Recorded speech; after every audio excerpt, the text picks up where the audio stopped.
I recall that I had the honor of delivering opening remarks at the GGGS 2012, that is 1 year ago. I now realize that I have grown 1 year older. I'm much honored and pleased to have an opportunity at the GGGS 2013 this morning to reflect on Korea's green growth policy experiences of the last 5 years in order to undertake a prognosis on those policies as well as draw some implications for the green growth strategy in general. The Korean government formally 대한민국 정부는 공식적으로 녹색 성장을 국가 전략으로 발표했었던 것이 2008년도 8월 15일 대한민국 건국 60주년을 기념하는 시점에서였습니다. 당시 이명박 대통령은 임기 6개월째인 상황이었었고 그날 연설을 통해서 저탄소 녹색 성장이 대한민국의 새로운 국가 비전이다. 그리고 대한민국의 새로운 개발 패러다임이 될 것이다라고 말씀하셨습니다. 이명박 대통령은 이 선언에 대해서 추가적으로 말씀하시면서 녹색 성장의 핵심 요인은 녹색 기술과 청정 에너지, 다시 말씀드리면 녹색 혁신이 될 거다라고 말씀하셨습니다. 그 이후 대한민국 정부 는 적극적으로 그리고 포괄적으로 체계적으로 녹색 성장을 추진하게 되었습니다. 제일 먼저 대통령 직속 녹색 성장위원회를 설립하게 되었습니다. 총리 13명의 장관 그리고 36명의 민간부문 전문가들이 포함되어 있었습니다. 이 위원회는 이명박 대통령의 강력한 의지를 실현해 나가는 그러한 조직으로서 구축되었습니다. 그리고 대통령 참석 하에 그리고 주요 민간 공공부문의 이해 당사자들과 함께 모여서 여러 정책 관련되어 있는 회의를 갖기도 했습니다. 올해 2월 24일 이명박 대통령 임기는 마무리되었고 그러면서 대통령 직속 녹색성장위원회의 임기도 마무리되었습니다.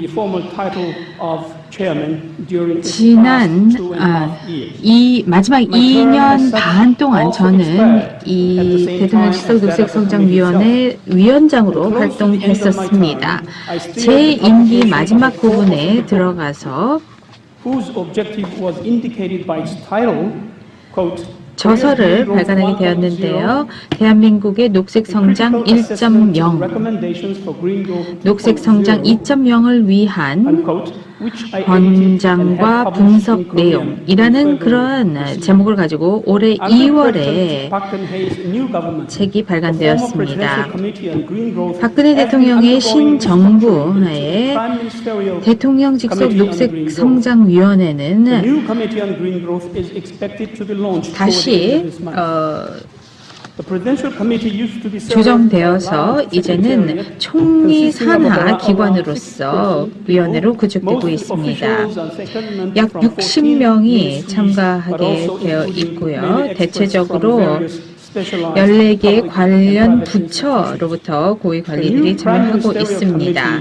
뿐만 아니라 전문화되어 있는 공공기관들의 많은 전문가들이 참여하게 되었습니다. 민간부문위원회 참여자들은 아직은 명명되지 않은 상황입니다. 위원장도 아직 명명되지 않은 상황입니다. 박근혜 대통령은 본인이 직접 녹색 성장에 대해서 입장을 공식적으로 발표한 바가 없습니다. 그 이유는 박근혜 대통령이 본인의 정부를 구성하기 위한 많은 노력을 진행해 나갔었고 특히 최근에 북한 관련되어 있는 위협들에 대응하느라 바쁘셨습니다. 또 동시에 대선 때 공약되었었던 사회 포용 대사회 통합이라는 것을 추구하기 위해서 노력을 하고 있었고 또 창조 경제라는 새로운 대한민국의 성장 패러다임을 현실화시키기 위해서 또 노력을 경주하고 계신 상황입니다.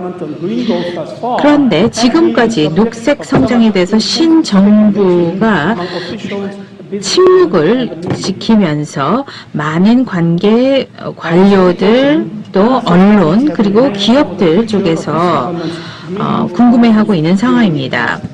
지난 몇 개월간 현 정부의 녹색 성장 관련되는 정책들은 이제 보류되고 있는 것처럼 느껴지고 있고 그러면서 불확실성이 늘어나고 있었던 상황입니다. 그런데 대체적으로 이러한 불안한 내용들이 새로운 위원회가 공식적으로 이번 달 말에 설립되면서 잘 해결되리라고 생각이 됩니다. 그리고 그런 맥락에 있어서 오늘 폐회 총회 때 최순홍 청와대 미래전략 수사 비서관으로부터 내용을 듣게 되어서 매우 기쁘게 생각합니다. 그래서 요약해서 말씀드리면은 대한민국은 녹색 성장 1.0에서 2.0으로 넘어가고 있는 상황이라고 생각합니다. 나머지 시간 동안에 저는 간략하게 녹색 성장 1.0의 시대를 다시 살펴보고 앞으로 2.0 시대에 대한 몇 가지 전망을 해보도록 하겠습니다.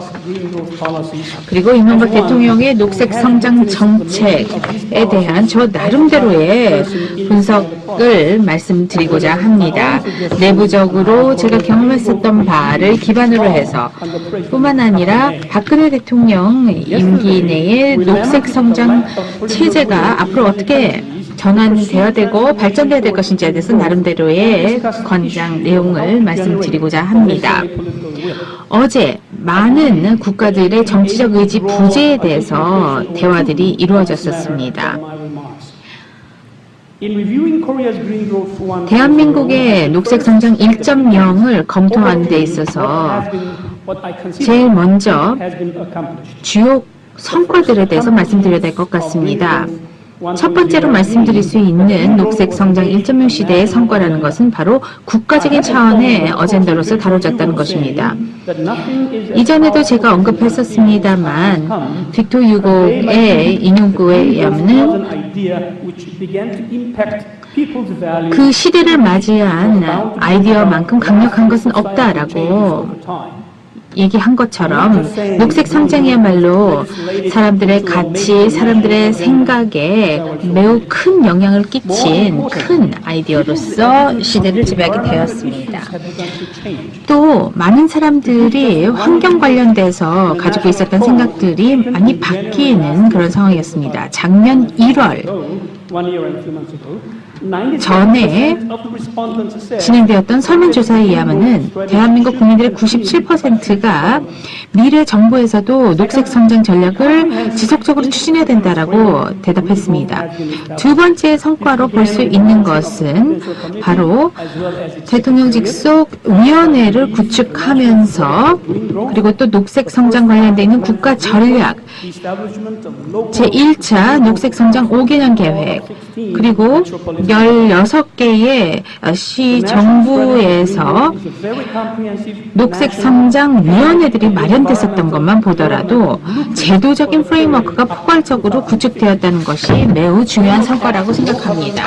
2050년까지 경제 그리고 환경 개발 블루프린트가 마련된 것입니다. 뿐만 아니라 저탄소 녹색 성장 관련 법이 구축되었고 국토관리라든지 도시개발, 과학기술, 또 에너지 프레임워크 관련되어 있는 법들이 구축되었다는 것이 또 하나의 성과가 되겠습니다. 세 번째 성과로 볼 수 있는 것은 온실가스 완화를 위한 어떤 제도적인 접근 방식이 구축된 것이나 마찬가지입니다. 2020년까지 BAU 시나리오 대비 30% 배출 감축에 대한 목표가 설정되었고요. 그리고 배출권 거래제의 전 체제로서 도입되어 있는 배출 타겟 관리 시스템도 채택되었습니다. 그리고 각 산업 부문별로 관련되어 있는 준비 내용들이 진행되고 있습니다. 네 번째 성과로 볼 수 있는 것은 청정 에너지 공급 관련되어 있는 체계적인 접근이 구축된 것입니다. 2008년에서 2003년의 기간을 다루는 제1차 국가 에너지 기본 계획이 마련되었습니다. 그러면서 원자력 그리고 재생에너지의 비중을 2%에서 11%로 늘려나가는 그러한 목표도 설정되었습니다. 화석 연료의 비중은 83%에서 61%로 줄여나가면서요.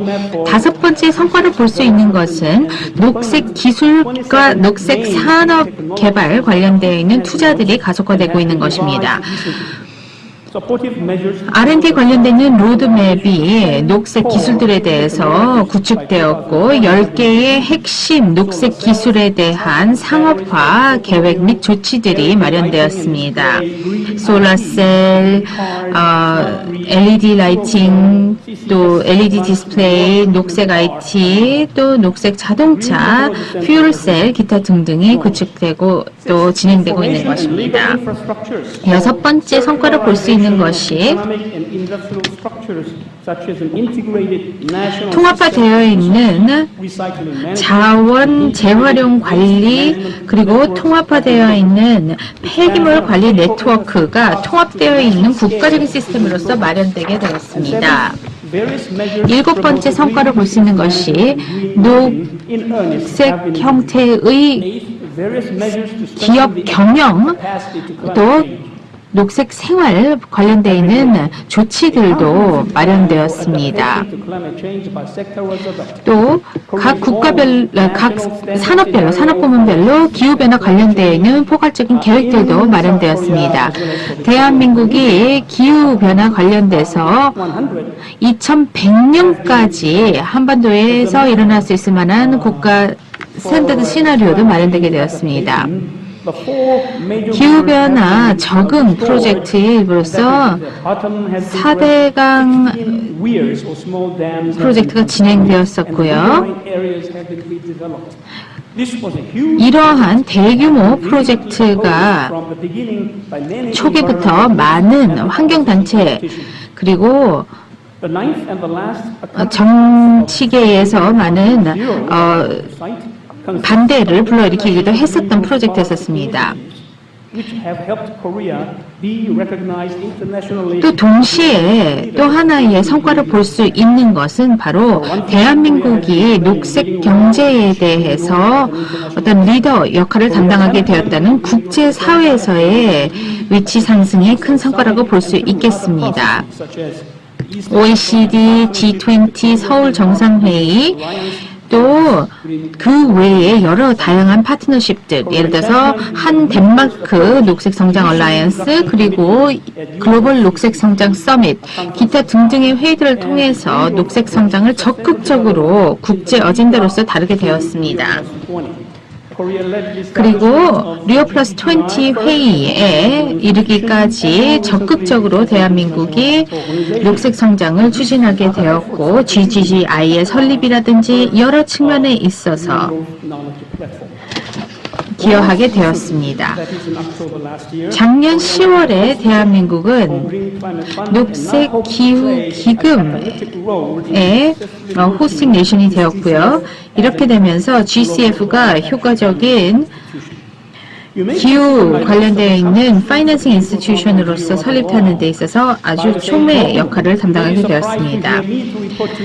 녹색 성장 1.0의 성과가 이렇게 많았다는 것을 여러분께서 이렇게 제가 길게 얘기할 거라고 예상을 못 하셨을 수도 있겠습니다. 그런데 국민들과 또 기업들이 전반적으로 녹색성장 1.0 활동들에 대해서는 적극적으로 지지를 보여왔습니다.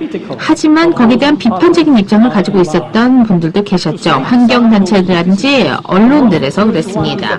가장 대표적인 것이 바로 4대강 보고 프로젝트였습니다.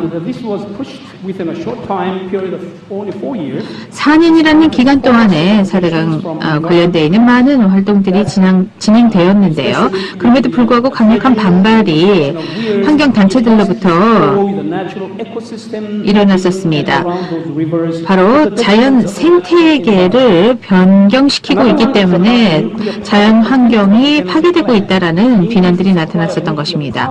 그 다음에 두 번째로 비난받았었던 것 중에 하나가 바로 원자력이 차지하는 에너지 비중을 2006년에 15%에서 2030년에 28%까지 늘려나가는 정책 목표였습니다. 세 번째로서 또 비판 내용으로 볼 수 있는 것은 기후변화나 에너지 관련된 이슈는 너무나 많이 집중했고 거기에 비해서 상대적으로 자연 자원이라든지 환경 서비스 관련되어 있는 부분은 좀 제대로 다루지 못했다라고 얘기했고 네 번째로서는 또 제가 공감하는 비난 내용이 되겠는데요. 에너지 수요 관리 내지는 에너지 활용의 효율성을 개선하는 데는 못 미쳤다라는 그런 비난이 있습니다. 2008년에서 2012년간 원래 계획대로라면은 에너지 밀도를 줄여나갔어야 되는 것인데 사실 그렇게 하지 못했습니다. 오히려 더 소비가 늘어나는 상황이 일어났습니다. 이 부분이야말로 가장 큰 실패의 분야라고 볼 수 있겠습니다. 그래서 지난 2년간 정도 저희가 전력 대비해서 많은 우려를 가지고 있게 된 것입니다. 전기 요금 관련되어 있는 조정 그리고 또 2008년 이후 고유가 시대에서 발전 비용을 낮춰나가기 위한 여러 노력들을 진행해 나가야 되는 상황입니다. 물론 그간 전기요금의 인상이 부분적으로 일어나긴 했고 점진적으로 일어나긴 했습니다만 아직도 발전 비용을 커버할 수 있을 만한 상황이 없습니다. 특히 산업용 전기요금 같은 경우는 전체 소비의 약 50% 정도를 보조를 받는 상황이었습니다. 전기 가격을 조정했었던 이유 중에 하나는 바로 인플레이션에 대한 우려 때문이었었고요. 두 번째 이유로서는 글로벌 경제 위기 시기 때 국내 산업의 국제 경쟁력을 지원해야 되기 때문에 인위적으로 전기 요금을 낮게 책정했었던 것입니다. 이렇게 함으로 인해서 급격한 전력 소비가 늘어나게 되었고 40년 만에 처음으로 몇 년 전에 정전으로 인해서 큰 사회 이슈가 일어나기도 했었습니다. 특히 더더욱 예년에 비해 온도가 높은 여름 기간이라든지 또 한파가 심했었던 겨울 시기에 문제가 더 강해졌었던 것입니다. 녹색성장위원회 많은 위원들이 전기요금 체제를 다시 개혁시켜서 비용을 커버할 수 있게끔 해줘야 된다라고 제안한 바가 여러 차례 있었습니다. 하지만 정부의 공식적인 답은 언제나 아직은 아니다라는 답이었었습니다. 그 대신 공공 캠페인들을 통해서 절전이라든지 여러 가지 내용들을 국민들의 협조를 요청하기도 한 상황이었습니다. 그 외에도 녹색성장 1.0 시대에 대한 비난 중에 하나는 녹색성장의 발전을 측정할 수 있을 만한 적절한 지수나 측정 기준이 안 나왔다는 것입니다. 여섯 번째 지적 내용은 충분히 과학적인 근거를 두고 또 지역 단체들이나 또 지역 공동체가 참여하는 상태에서 기후변화 적응 계획이 마련되지 못했다는 점도 비난으로 나오고 있습니다. 일곱 번째로서는 녹색 성장이라는 것이 지속 가능한 개발 대신 어떤 목표로서 대체되었는데 지속 가능한 개발에 대한 노력들도 요구되고 있다라고 지적이 되고 있습니다. 제 생각에는 지금까지 말씀드렸던 문제점 그리고 비난들의 근본 원인을 찾아보자면 다음과 같다고 생각합니다. 바로 녹색 성장 정책의 실행을 위한 부분이 부족하다는 것이 되겠습니다. 지금까지 녹색 성장 1.0 시대에서는 대통령 직속 기관으로서 운영이 되면서 탑다운 형태로 진행되었었던 것입니다. 관련되어 있는 학자, 전문가, 시민사회 또 지역 공동체가 함께 참여할 수 있는 부분이 부족한 상황이었습니다. 그러다 보니 정부에서 전적으로 정책의 성공에 되었던 실패에 되었던 책임을 지게 되었던 것입니다. 또 하나의 중요한 문제는 녹색 성장 목표와 사회 발전 및 사회 통합의 목표들을 함께 연계할 만한 부분이 부족했었던 것입니다. 대한민국의 맥락으로 생각해 봤을 때 녹색 성장을 비롯한 모든 성장이라는 것은 대체적으로 고용 창출이 이루어지지 않고 탑다운 형태로만 일어나고 대기업만 혜택을 보는 것으로 이해되는 경우가 많습니다. 바로 양극화를 촉진시키는 것으로 생각이 된다는 것이죠. 개념적인 목표로서만 전달되었고 녹색 성장이라는 것이 많은 사람들에게 어떻게 혜택을 주는지 피부에 와닿는 형태로 전달되지 못한 것이 문제점이 되겠습니다.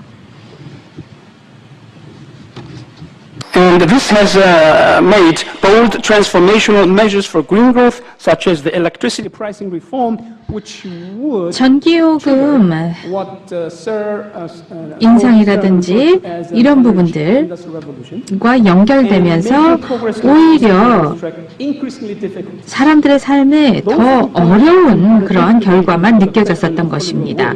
이러다 보니 어제 저희가 많이 얘기했었던 정치적 의지의 부재가 나타날 수밖에 없는 것입니다. 체계적인 접근 방식 그리고 포괄적인 정책을 마련하는 것도 중요합니다. 또 정치적인 리더십도 녹색 성장으로 전환이 일어나는데 필요하겠죠. 하지만 이런 톱다운 형태의 체계만으로는 부족하고 버텀업 접근 방식이 반드시 필요합니다. 그래서 대중, 학자, 전문가, 시민사회, 시민단체들 모두 다 함께 참여할 수 있어야만 합니다.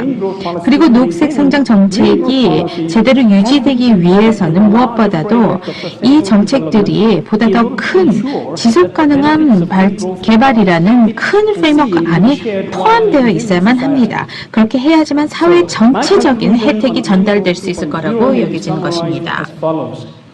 결론적으로 말씀드리면 집중적인 탑다운 접근 방식을 가지고 녹색 성장 전략을 이제는 구축했기 때문에 이제는 버텀업 형태의 아키텍처를 구축할 만한 적시가 되었다고 생각합니다. 그렇기 때문에 총리 산하 역할로 바뀐 것은 적절하다고 생각합니다. 하지만 이러한 버텀업 형태의 아키텍처가 일어나기 위해서는 시민사회에 책임 있는 리더들이 진행해 나가야 될 것이고 어떤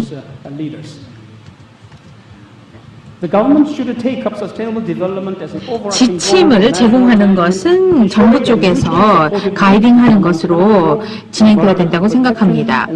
또한 정부는 지속가능한 개발을 가장 큰 목표로 설립해야 될 것이며 녹색 성장을 비롯해서 경제 발전, 환경 보호, 사회 포용성 이런 것들을 모두 다 포함시켜야만 할 것입니다.